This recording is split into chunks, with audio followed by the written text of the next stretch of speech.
Welcome to this video on how to use MySQL in your program through Eclipse. So in this video, we're going to show you how to set up and get uh, the driver for JDBC, which is the driver you need for MySQL, up and running in your project. Now, I'm going to do this using Java Book, the database Java Book. And I know you're already saying, but Professor Waits, we're supposed to use the example database. And yes, you are. I want to show you how to do the process without giving you the entire answer. But using this process, you can do it with the example database instead, and you'll get the results that you're looking for. So let's jump into Eclipse. Here we are, and we're going to create a new project. And for our particular assignment, we want to create a Java FX project. So we're just going to go ahead and select that.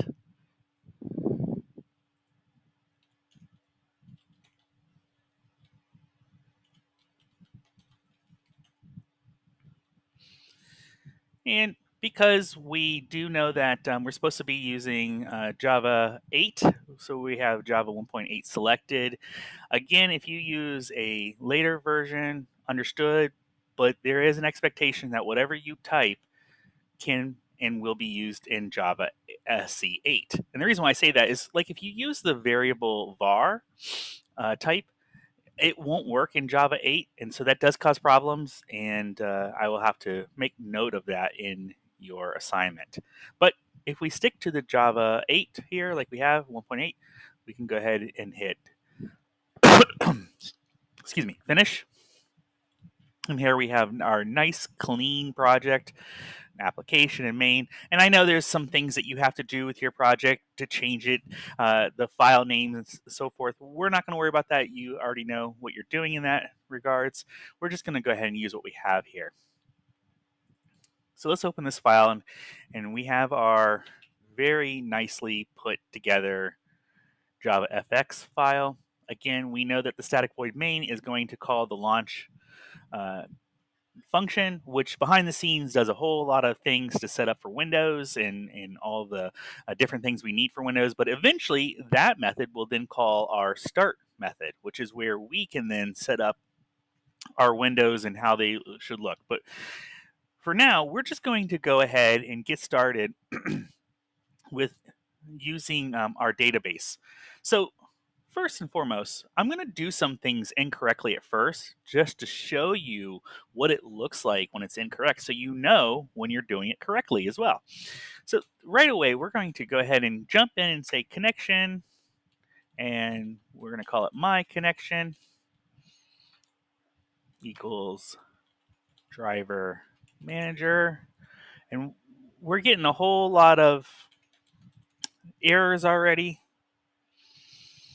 And so we're just going to kind of stop right there for the moment. And the fact that it can't find what connection is means something's wrong already. And in this case, what's going on is we haven't done the import that we need, which is import java.sql.star. And as soon as we do that, connection should all of a sudden be found. It may take a moment. Let's go ahead and see what's going on out here. Oh yeah, it's complaining because of other things. But as you can see, connection does not have the squiggly line underneath. So we know that now we have fixed that problem. So we have not added the driver.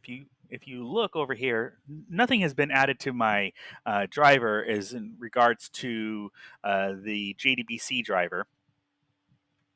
And that's okay because I want to show you what it looks like when you haven't done that. So we're going to go ahead and type out what we need here, which happens to be JDBC MySQL. Most of us are using the database that we installed on our local host. I'm using, like I said before, the Java Book database. Interesting enough, when you are in the industry and you are working with real databases, this is not the way you would do it because it's not a very secure way of putting usernames and passwords in your code, which can be, if you were to compile this and throw out the executable somewhere, someone could reverse engineer it and get your username and password to the database. And more than likely, we don't want that to happen. So this is not a very standard approach, but it works for what we want to get accomplished here. So we're going to go ahead and leave it alone.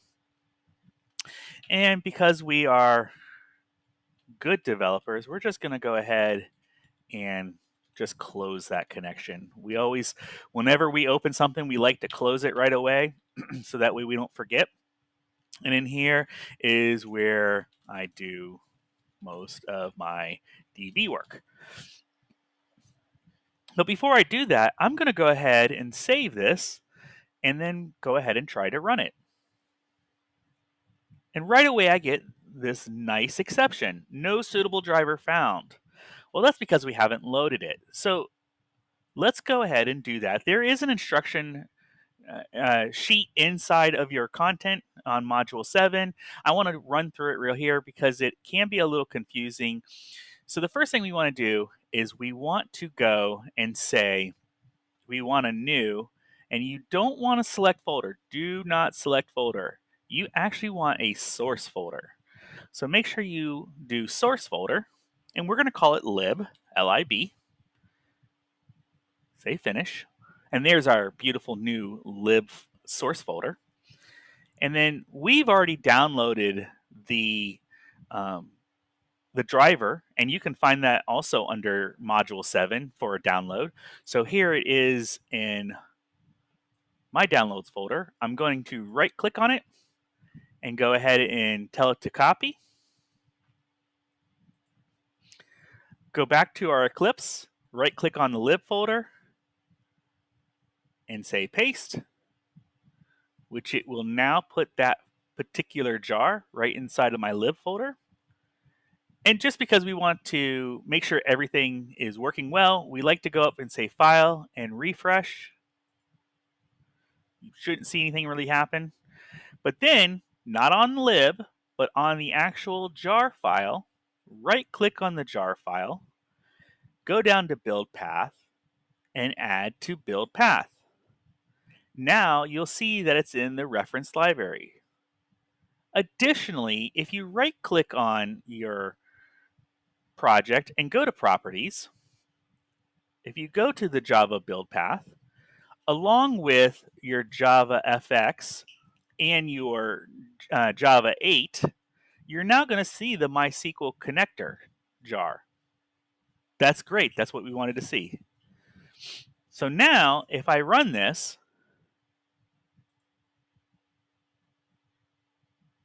our window pops up. Nothing's on it, but most importantly, we're not seeing our red exception down at the bottom there. And so when we close this, nothing has happened. Nothing is, we've done nothing to the actual database. But the fact that we could get to the database, the fact that we didn't get an exception, means we are connecting to the database. In fact, if we try to do something out of the ordinary,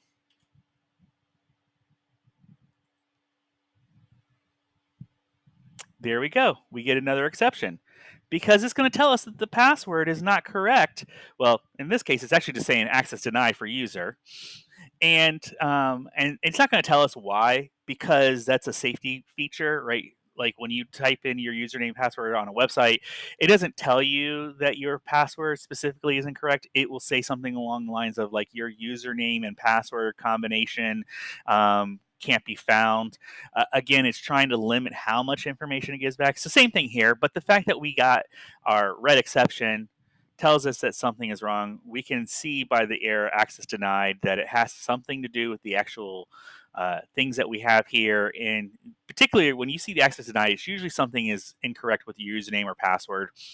We get rid of that. We're going to save it again, run it one more time, and we should get no exception and a blank screen, meaning everything is rocking and rolling, doing as it's supposed to. I hope this video helped you with understanding that. Again, you have quite a bit to do here inside the My Connection. Hopefully, you've watched the other video about using the MySQL workbench, which will show you some ways to um, create some example queries to use here in your code.